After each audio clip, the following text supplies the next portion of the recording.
So how are we to attain eternal happiness, right? So we must strive to know God by means of faith in the truths he has revealed to us. So these objective truths, moral truths I propose to you are the ones that we struggle with, and that's why I'm talking about things I'm talking about.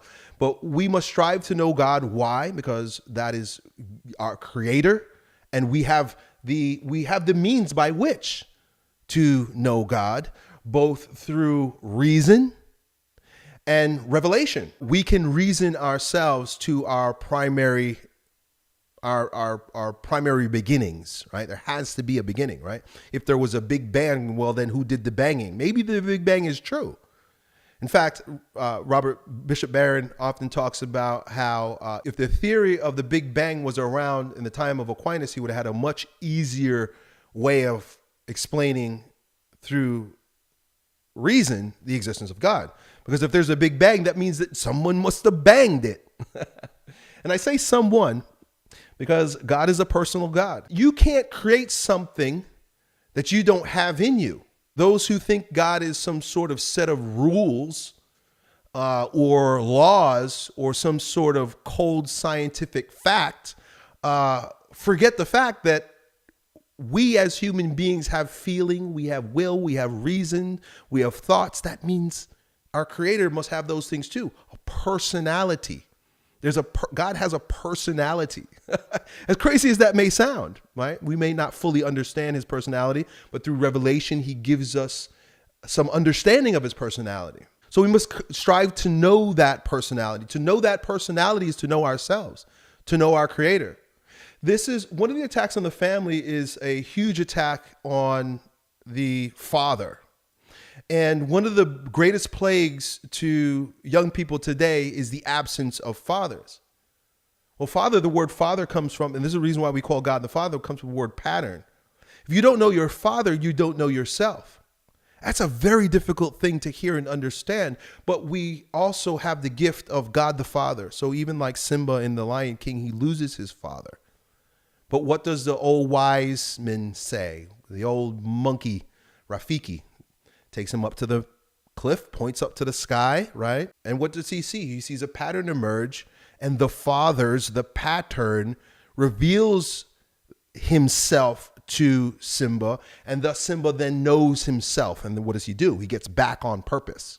I would propose that even coming to understand or to know your father in his fallenness will give you a greater sense of self. If you see what made your father fail, you can have a better understanding of perhaps the stumbling blocks within your own person.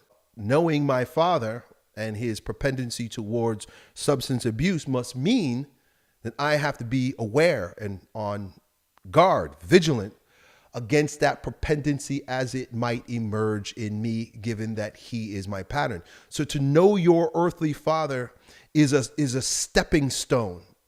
Strive to know God by means of faith in the truths he has revealed to us.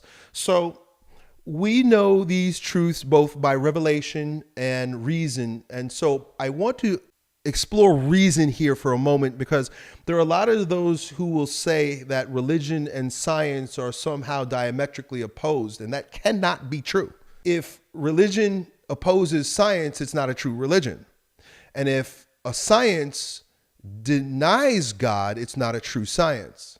Einstein himself even proposed that to know anything is to come to the knowledge of the thoughts of God. He says, all I really want to know, I'm kind of paraphrasing or paraquoting him here, says, is to know the mind of God.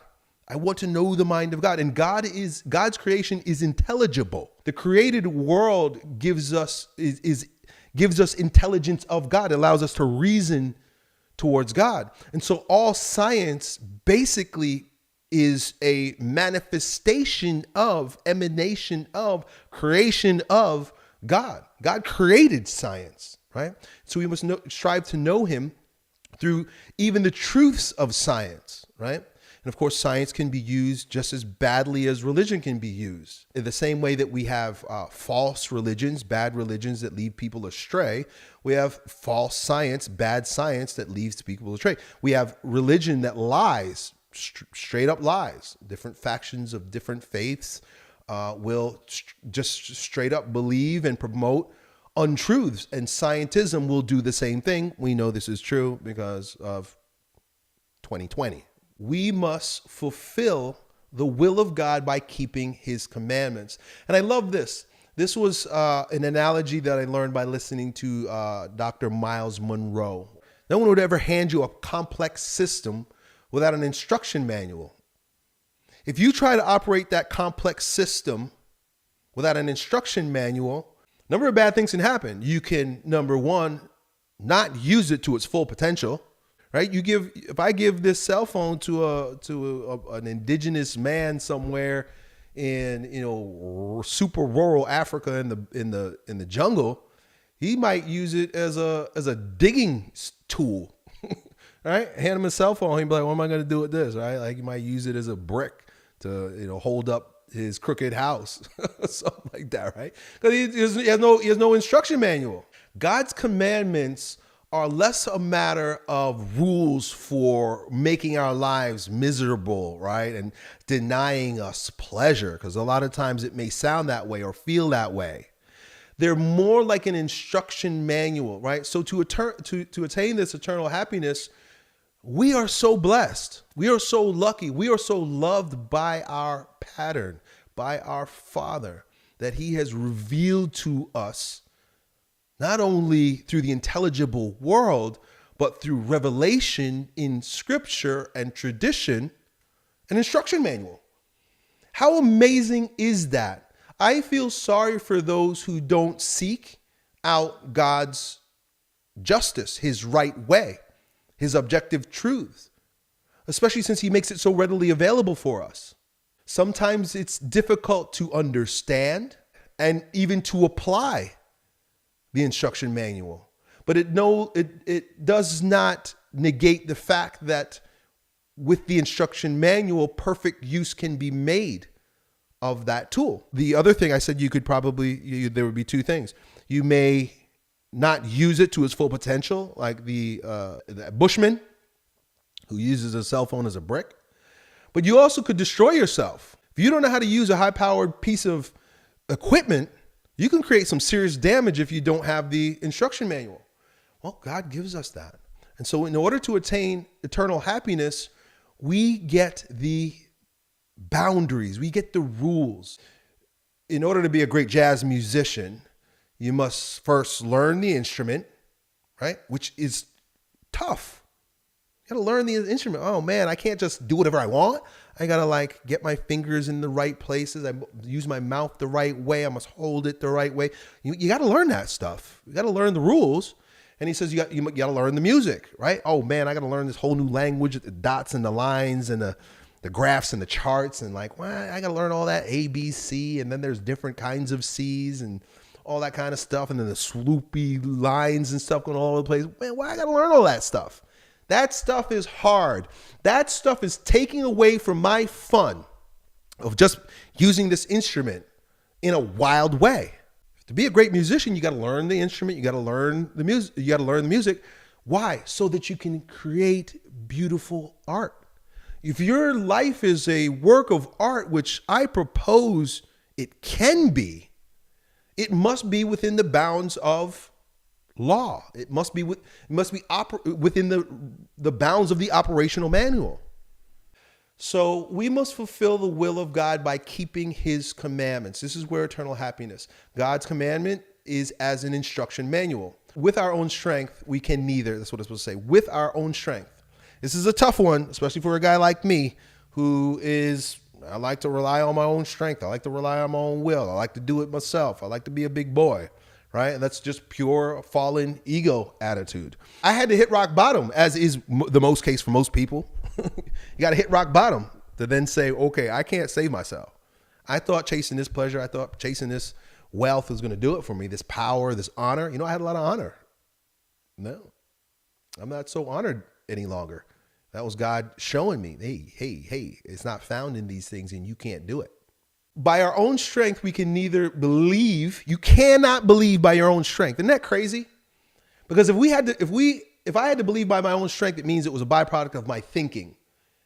And there are things that are beyond my ability to think it all the way through, because as a creation, I'm always going to be smaller, dumber than my creator. So anything that man creates, no matter how complex the robot or AI is, it will pale in comparison into the complexity and brilliance, divine nature of a man. We cannot create ourselves. And so therefore we cannot save ourselves. Moving on. The graces instituted by Jesus Christ, which are found in the traditional Christian faith prior to 500 years ago. We must avail ourselves of the graces which are chiefly found in the Holy Mass. The Mass is when a Catholic or a Orthodox go to liturgy or the Mass, there's a form associated with it. God gave us the physical form of the liturgy, which is not just a 2,000-year-old liturgy founded on Christ's church, but is the fruit. It branches from, it comes out of the root of the Jewish liturgy, right? Israel's form of worship. Their worship had form because God is a God of form. That's why he took on physical form.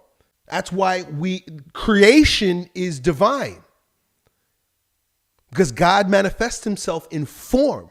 When you go to a Catholic Mass or a traditional liturgy, you are in the presence of God, and Jesus Christ is substantially present there, just like he was substantially present in physical form, because through God all things are possible. Anybody who says, oh, why would God make himself a man? Why wouldn't he? He can do whatever he wants. Why wouldn't he keep his word and make himself present in the Holy Eucharist? This is another form of grace, a means of grace.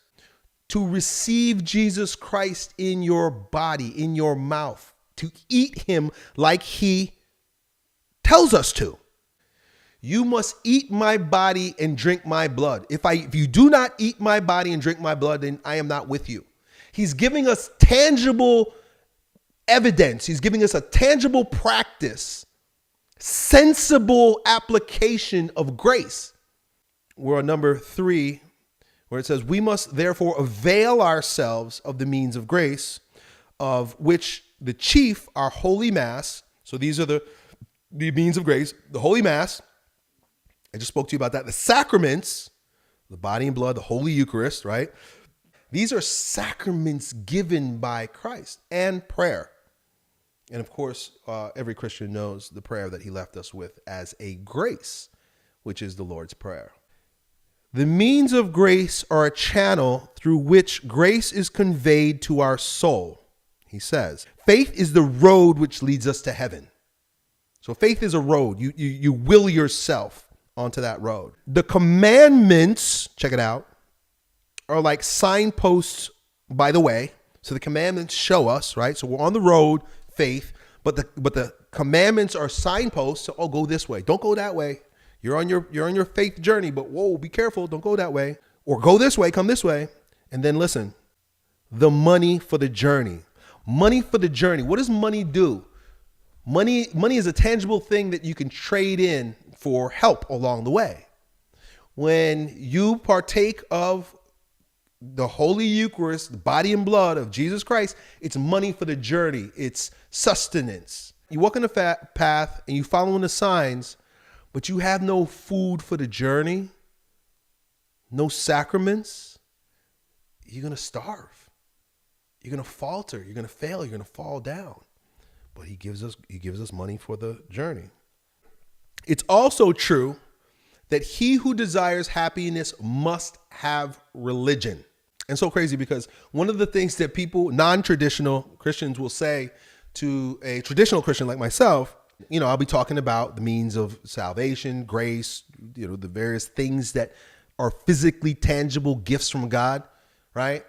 Oh, you're just caught up in religion. And when they say that, I'm like, isn't that what we're doing? Isn't that what this is all about? They say it almost like it's a bad word. Religion The word religion is to religue, to be in religion, right? What is the word legion, right? To league, to be in league with. To be in league with, again, to reconcile is another way, perhaps, to say religion. Religion is a reconciliation. I'm gonna come, and reconciliation means to see eye to eye, concilia, eyelash to eyelash, reconcile. Yeah, I'm religioning. I love religion. I love the means of religion, which comes in the grace of the sacraments. Religion consists, now check this out, of will and action, right? Will and action. Practice is required, i.e. you practice a religion. People practice religion, right? You practice religion. It's not just a relationship. It is. I'm not saying it's not. But a relationship takes what? Will and action. To be in relationship with somebody must mean that you must will to be in relationship with them and take action. There's no magic words that you can substitute for will and action.